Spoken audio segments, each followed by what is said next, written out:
Welcome back to my channel. आज हम देखेंगे introduction to book keeping and accountancy, जो हमने लेसन शुरू किया है। इसका देखेंगे आज लेक्चर नंबर 2। लेक्चर नंबर 1 की लिंक मैंने डिस्क्रिप्शन बॉक्स में देखे रखी है, या यहाँ कहीं पे ऊपर आ जाएगा उसका लिंक। ठीक है, तो लेक्चर को शुरुआत करते हैं।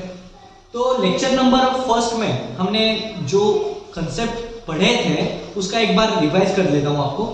बुक कीपिंग और ये अकाउंटेंसी, ये जो दोनों वर्ड है उनके बारे में हमने डिटेल में पढ़ा था, उनके डेफिनेशन देखे थे। लेकिन इस लेसन में हम देखेंगे अकाउंटेंसी की मीनिंग और उसके फीचर्स, ये सब बातें हम देखने वाले हैं। लेकिन एक बार रिवाइज कर लेता हूं मैं भी आपके लिए। तो बुक कीपिंग में होता क्या है? बुक कीपिंग जो होती है वो सिर्फ और सिर्फ बिजनेस ट्रांजैक्शंस को रिकॉर्ड करती है। ओके, जहां पे पैसा होगा, जहां पे ट्रांजैक्शंस होगी, वहां पे वो रिकॉर्ड होती है। बाद में ये इसको पूरे के पूरे बुक में लिखा जाता है, वह प्रॉपरली रिकॉर्ड किया जाता है उसमें बुक में। ठीक है, तो प्रॉफिट देखा जाता है, हमारी इंफॉर्मेशन बहुत लोगों को पता होनी चाहिए, ये सारी चीज़ें बुक कीपिंग में आती है। अकाउंटेंसी में हमें क्या देखा था कि जो भी मनी होता है वो क्लासीफाई होता है कि वो कहाँ से आ रहा है, कहाँ से जा रहा है, किन फैक्टर्स के लिए वो अफेक्ट कर रहा है, कहाँ से प्रॉफिट आता है, कहाँ से नहीं आता है, ये क्लासीफाई होता है और उसका एनालाइजिंग हम अकाउंटिंग में करते हैं। ठीक है, तो ये सारी चीजें जो हुई वो बुक कीपिंग और अकाउंटेंसी के बारे में। लेकिन आज हम देखेंगे मीनिंग, मतलब डेफिनेशन तो मैंने बता दिया आपको पिछले लेक्चर में, लेकिन प्रॉपर मीनिंग क्या है, उसके फीचर्स क्या है, ये इस लेक्चर में आपको सीखने को मिलेंगे। ठीक है, तो चलिए देखते हैं meaning and definition of accountancy. अब देखो, book keeping means recording of the business transactions in the book of accounting. Book keeping मतलब क्या होता है? Recording of business transactions. जो भी हमारे ट्रांजैक्शंस होंगे वो ट्रांजैक्शंस हम क्या करेंगे? रिकॉर्ड कर देंगे। कहां पे रिकॉर्ड करेंगे? अकाउंट्स में रिकॉर्ड करेंगे, एक बुक में रिकॉर्ड करेंगे, उसका नाम क्या होगा? अकाउंट्स। ठीक है, तो अब देखो फीचर्स ऑफ बुक कीपिंग। ये जो हम जो बुक कीपिंग यूज कर रहे हैं, जो हम बुक कीपिंग सीखने वाले हैं, उसके फीचर्स क्या है ये पढ़ेंगे हम। देखो, it is the method of recording day to day business transactions. ये जो मेथड है, ये मेथड में हम मेथड रिकॉर्डिंग करते हैं डे टू डे ट्रांजैक्शंस, मतलब हमारा जो भी दिन का खर्चा होगा, जो भी हमारा दिन का इनकम होगा, वो डे टू डे, आज कितना खर्चा हुआ, आज कितना इनकम हुआ, आज कल कितना खर्चा होगा, या कल कितना कमा सकते हैं, ऐसा नहीं, फ्यूचरिस्टिक नहीं। तो आज कितना कमाया और आज कितना खर्च हुआ, यह हम कहाँ पे लिखेंगे?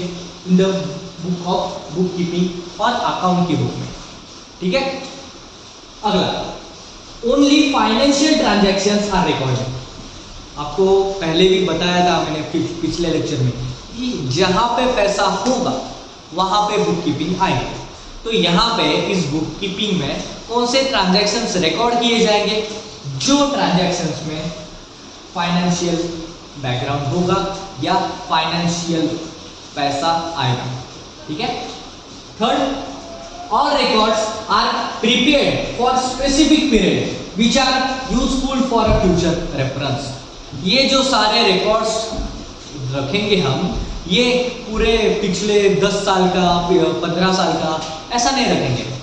कुछ ईयर्स तक एक लिमिट होगी उसकी भी, कि 3 सालों तक, 2 सालों तक ये रिकॉर्ड्स हम मेंटेन करेंगे, जिससे हमें फ्यूचर में जो भी गोल सेट हमारा करना होगा, वो डिसाइड करना होगा, वो हम इजीली कर सकते कि हमारा पिछले 3 साल में अच्छे से धंधा हुआ है, अच्छे से बिजनेस हुआ है, तो हम ये इन्वेस्टमेंट ले सकते हैं या नहीं ले सकते, इसमें प्रॉफिट हमारा और ज़्यादा बढ़ेगा या नहीं बढ़ेगा।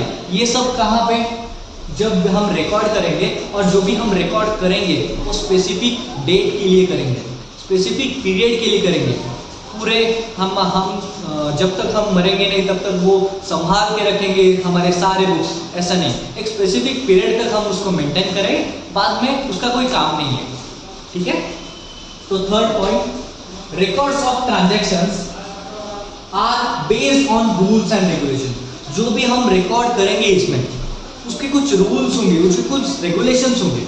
जहाँ पे रूल्स होते हैं ना, रेगुलेशंस होते हैं, वहाँ पे ही प्रॉपर मैनेजमेंट होता है, प्रॉपर एक सीक्वेंस लगता है।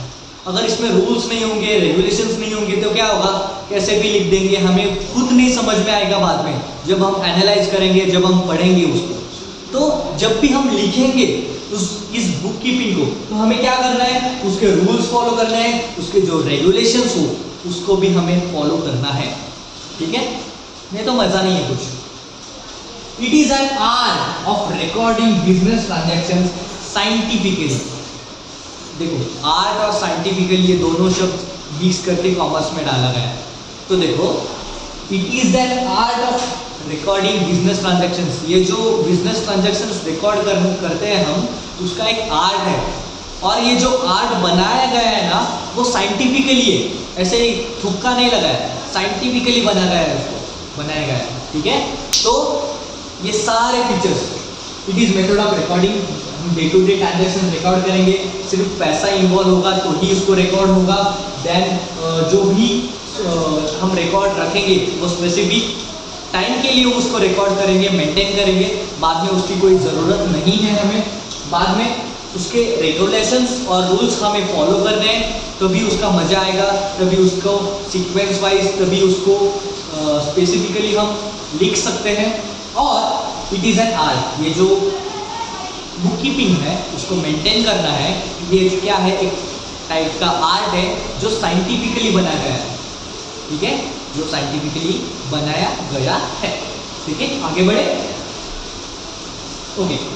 अब ये जो इंपॉर्टेंस ऑफ बुक कीपिंग में ये जो पॉइंट है, उसके कुछ फैक्टर्स होते हैं। देखो क्या फैक्टर्स होते हैं, तो देखो रिकॉर्ड्स पहला factor, second financial information, third factor decision making, fourth factor controlling, बाद में फिफ्थ एविडेंस,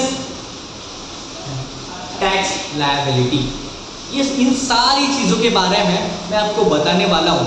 सबसे पहले पकड़ेंगे हम रिकॉर्ड्स को, उसको उसके बारे में जो भी इंफॉर्मेशन बुक में दी है वो सारे मैं आपको बताऊंगा, सिखाऊंगा, ठीक है।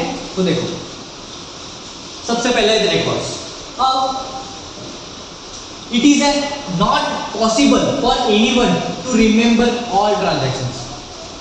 हमारे ब्रेन में ये सारे ट्रांजैक्शंस रिकॉर्ड रखना day to day amount wise, ये पॉसिबल नहीं है। अगर बिजनेस छोटा हो तो ठीक है, लेकिन बिजनेस बहुत बड़े लेवल का होगा, लाखों में करोड़ों में जब अगर ट्रांजैक्शंस होते होंगे, तो ये सारे ट्रांजैक्शंस याद नहीं रख सकते। इसीलिए उनको क्या करना पड़ेगा, हमें रिकॉर्ड करना पड़ेगा, ठीक है। इसीलिए बुक कीपिंग जो है वो हमारे लिए इम्पॉर्टेंट है। क्यों? क्योंकि हम रिकॉर्ड ध्यान में नहीं रख सकते, ठीक है। बाद में book keeping is a maintains records of all transactions permanently and systematically in the books of account. ये बुक कीपिंग में हम जब रिकॉर्ड करेंगे, तो जब हम वो रिकॉर्ड करेंगे तो वो परमानेंटली हो जाएगा, ओके। हम परमानेंटली हो जाएगा कि एक बार लिख के रख दिया, तो लिख के रखने के बाद अब 2 साल बाद भी हम वो ट्रांजैक्शंस देखेंगे तो वहीं पे होगा वो, ठीक है। एंड सिस्टमैटिकली उसका एक लिखने का सिस्टम होगा, उसका एक लिखने के रूल्स होंगे, रेगुलेशंस होंगे। उससे होगा क्या, जब भी हम बाद में कभी भी चेक करेंगे वो, तो हमें समझ में आएगा, ठीक है। उसका जो मेंटेन करने का वो सिस्टम है वो एकदम सिस्टमैटिकली होगा, ठीक है। But book keeping maintains the records of all transactions permanently and systematically, एकदम सिस्टमैटिकली होगा, जिससे अगर हमारा अकाउंटेंट भी उसको पढ़ता है तो उसको समझ में आएगा। अगर कोई बिजनेस का कोई भी इंपॉर्टेंट फैक्टर अगर इन्वेस्टर्स हो या कस्टमर्स उसको पढ़ता है तो उसको भी समझ में आएगा, इतना सिंपल फॉर्म में उसको लिखा जाएगा, ठीक है। कब? जब इसको रिकॉर्ड किया जाएगा। अगर रिकॉर्ड नहीं करेंगे तो हमें सारे ट्रांजैक्शंस याद नहीं रहने वाले, ठीक है। तो पहला इंपॉर्टेंस है record. Second, book keeping is useful to get information related to profit, loss, asset, liabilities, investments and stocks etcetera. Book keeping में हम जब ट्रांजैक्शंस हमारे रिकॉर्ड करते हैं तो हमें एक चीज़ बहुत सारी चीज़ें पता चलती है कि हमारा प्रॉफिट कितना हुआ, हमारा लॉस कितना हुआ, हमारे अब तक इन्वेस्टमेंट्स कितने हुए हैं, हमारे ये अब तक कितने स्टॉक्स खरीदे गए हैं, कितने स्टॉक्स बेचे गए हैं। ये सारी चीज़ें हमें कब पता चलेगी? जब हम इसको रिकॉर्ड करेंगे, जब हम इसकी फाइनेंशियल इंफॉर्मेशन पे ध्यान देंगे। ओके, हमारे फाइनेंशियल इंफॉर्मेशन पता चलती है बुक कीपिंग से कि हम प्रॉफिट में हैं, हम लॉस में हैं, हमारे कितने इन्वेस्टमेंट हुए हैं, कितने इन्वेस्टमेंट बाकी है, कितने इन्वेस्टमेंट पे लोन बाकी है, कितने इन्वेस्टमेंट पे लोन नील हो गया है। ये सारी चीज़ें कब पता चलेगी? जब हम बुक कीपिंग में उसको मेंटेन करेंगे। फाइनेंशियल इंफॉर्मेशन हमें कब दिखेगी हमारी? जब हम बुक कीपिंग में उसको मेंटेन करेंगे। इसलिए बुक कीपिंग इंपॉर्टेंट है। ठीक है, बाद में डिसीजन मेकिंग। जब हम बुक कीपिंग में कौन सा भी ट्रांजैक्शंस रिकॉर्ड करते हैं ना, हमारे पिछले ईयर का, उसके पिछले ईयर का, तो होगा क्या? हमारे डिसीजन मेकिंग में एक क्लियरेंस आएगा, हमें डिसीजन लेना आसान हो जाएगा। क्यों? देखो, book keeping provides financial information to the businessman for decision making. जब बुक कीपिंग हमें हमारी फाइनेंशियल इंफॉर्मेशन बता देती है ना कि इस साल हमें इतना प्रॉफिट हुआ है, इस धंधे में इतना प्रॉफिट ही है, इससे ज़्यादा नहीं मिलेगा, या किस बिजनेस में लॉस हुआ है तो इतना लॉस हुआ है, इतने लॉस वजह से हमारा कितना पैसा बर्बाद हुआ, क्या क्या हुआ, ये सारी चीज़ें कौन बताएगा? बुक कीपिंग बताएगी। और बुक कीपिंग ही हमें बताएगी कि अगर हमें कोई नया बिजनेस स्टार्ट करना है तो मुझे प्रॉफिट से जो फंड डालना होगा, तो मेरा प्रॉफिट कितना है, कितना अमाउंट बचा है मेरे बैंक अकाउंट में, ये सारी चीज़ें फाइनेंशियल इंफॉर्मेशन देगी बुक कीपिंग। अगर फाइनेंशियल इंफॉर्मेशन बुक कीपिंग देगी तो भी हम डिसाइड कर सकते कि ये साइट हम खरीद सकते हैं या नहीं खरीद सकते, ये डिसीजन हम ले या ना ले, अगले बिजनेस में उतरे या ना उतरे, ये सारी डिसीजन हम कब ले सकते हैं? जब हम बुक कीपिंग मेंटेन करेंगे। बुक कीपिंग से हमें फाइनेंशियल इंफॉर्मेशन मिलेगी। ठीक है, अगला वाला देखते हैं, controlling. Book keeping enables the executive of business control and activities of the business। Business में हमारे जो एक्टिविटीज चल रही है, वो एक्टिविटीज कितने देर तक चलने दें, इसका कंट्रोल कौन देगा? हमें बुक कीपिंग देगी। कि ज़्यादा चलेगी तो ज़्यादा पैसा जाएगा, अगर बहुत ज़्यादा लॉस हो रहा है वहाँ पे, फॉर एग्जांपल एक कंपनी है, उस कंपनी का हर रोज लॉस हो रहा है, अगर हम फिर भी वो कंपनी चालू रखें तो होगा क्या? लॉस बढ़ेगा, हमारा एक्टिविटी ज़्यादा हो रही है वहाँ पे फिर भी। इसीलिए बुक कीपिंग क्या करेगी? हम पे कंट्रोल लाएगी कि भाई तू रुक, अभी बस कर, वहाँ पे लॉस हो रहा है, कुछ तो नया सोच जिससे लॉस कम होगा। ये कंट्रोलिंग कौन देगा हमें? वो बुक कीपिंग देगी। और कब देगी? जब हम उसको मेंटेन करेंगे। तो ये और एक इम्पोर्टेंस है बुक कीपिंग का। ठीक है, अगला वाला देखते हैं, एविडेंस। अब देखो, businessman needs financial evidence to be produce in the court of law case of any disputes. जब भी अगर कोई हम पर केस डालता है कि इन्होंने मेरा पैसा लिया है, बदले में कुछ तो नहीं दिया है, तब हमारे पास क्या होगा? एक रिकॉर्ड होगा कि हमने भाई पैसा दिया है। कोई आके कभी भी बोल सकता है नहीं तो कि तुमने मेरा पैसा नहीं दिया लेकिन मेरे से गुड्स लेके गए। तो जो हम भी कोई केस करे तो हमें कोर्ट में दिखाने के लिए एक एविडेंस रहता है जब हम उसको मेंटेन करते हैं। तो क्योंकि हम day to day transactions record करते हैं, अगर हमने किससे कुछ गुड्स परचेस किया और परचेस करने के बाद हमने उसको पैसे दे दिया, ठीक है, और ये हमने हमारे बुक में लिख लिया, और कल जाके वो अगर बोला कि तुमने मुझे पैसे दिए ही नहीं, अगर वो कोर्ट में गया, कोर्ट में जाने के बाद केस फाइल हुई, केस फाइल होने के बाद अगर कोर्ट ने पूछा क्या सच में तुमने पैसे नहीं दिए, तो हमारे पास एविडेंस होगा रिकॉर्ड वाला कि भाई मैंने दिए पैसे, मेरे बुक में, मेरे बुक कीपिंग में उसका रिकॉर्ड है, इस डेट को मैंने उसको पैसे दिए। तो एविडेंस के लिए हमें वो क्या होता है? हेल्पफुल होता है। ठीक है, तो ये भी एक इम्पोर्टेंस है जब हम बुक कीपिंग मेंटेन करते हैं। तो tax liability, book keeping is useful to find out the tax liability, income tax, property tax, GST etcetera. किस बिजनेस पे कितने इनकम पर कितना जीएसटी लगना चाहिए, कितना जीएसटी नहीं लगना चाहिए, कितने परसेंट का जीएसटी लगना चाहिए, ये सब सारी चीज़ें कब पता चलेगी हमें, जब हम बुक कीपिंग मेंटेन करेंगे। तो ये सारी चीज़ें जो है वो बुक कीपिंग के लिए इम्पॉर्टेंट है।